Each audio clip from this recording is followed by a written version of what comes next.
I served this country for 4 years in the Marine Corps. Then I worked the streets of New York with the NYPD for 17 years. Now I'm here to serve you. I'm Kevin Wormholt, and I'm Michiana's problem solver.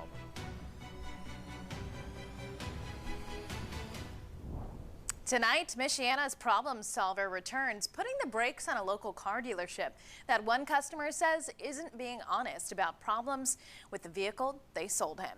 ABC 57's Kevin Wormholt investigates.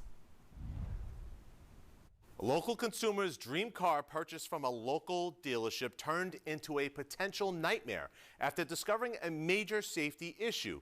The customer realized his newly acquired vehicle had no functioning rear brakes. This incident raises concerns about safety when purchasing used vehicles and the importance of thorough inspections. They never probably should have even sold you this at all, and it's not even hardly even safe to drive, so you ought to take it back. Back in January of 2023, Daniel Parks purchased this used 2005 Chevrolet 1500 for around $7,000 from Michiana Chrysler Dodge Jeep Ram Fiat dealership, located on McKinley Avenue in Mishawaka. The vehicle had approximately 197,000 miles when purchased.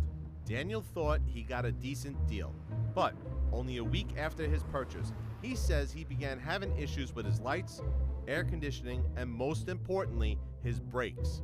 He took it to the nearest mechanic for repairs, and Daniel says what he learned was a big surprise. They told me that there was a brake fluid leak and that there was a whole mess of other issues that are all documented on one of the papers here, and they essentially said, but you got like $1,000 worth of repairs you need to get done on this. So Daniel returned to the dealership where he purchased the vehicle from and shared his issues. They concurred, yes, there is in fact a brake fluid leak on there, and we'll fix it all free of charge. Sorry about this, it's all water on the bridge, we'll take care of it.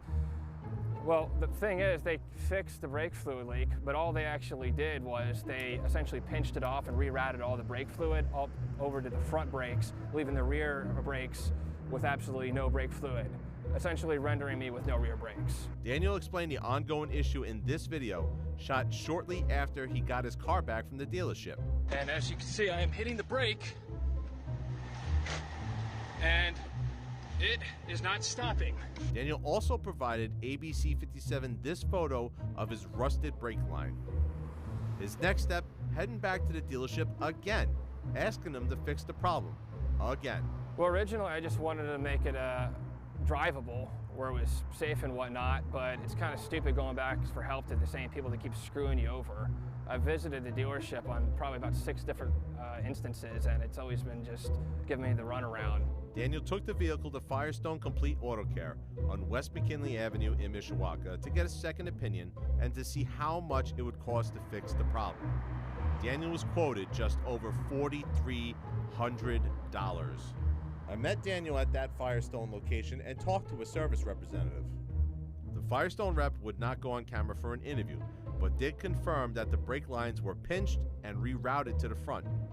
He could not tell me when that process was done.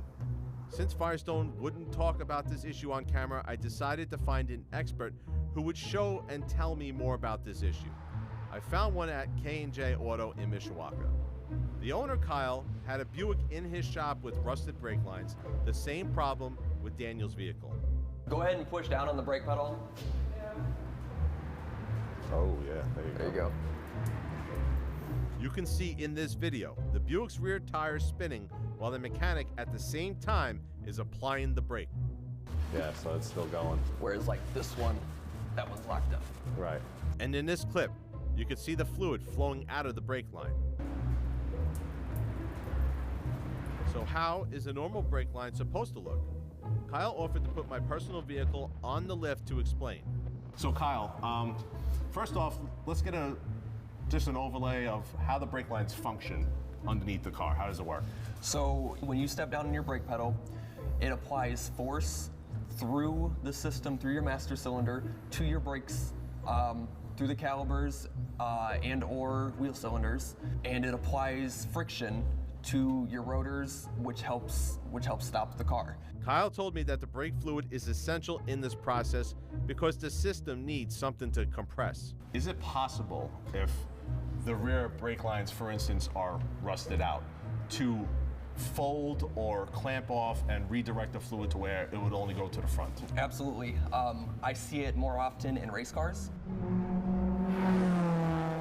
In the sense of like this truck here, you have two brake lines here. Somebody could take these off and put new fittings into here, which would essentially stop all the brake fluid and stop the brakes from working in the back of the truck and redirect all the pressure back to the master, and basically you would have only your front brakes working. Armed with this knowledge, I contacted the Michiana dealership who sold Daniel the vehicle and spoke to the sales manager who declined to comment. I also contacted the Attorney General's Consumer Complaint Division, and they recommended that Daniel file an official complaint online.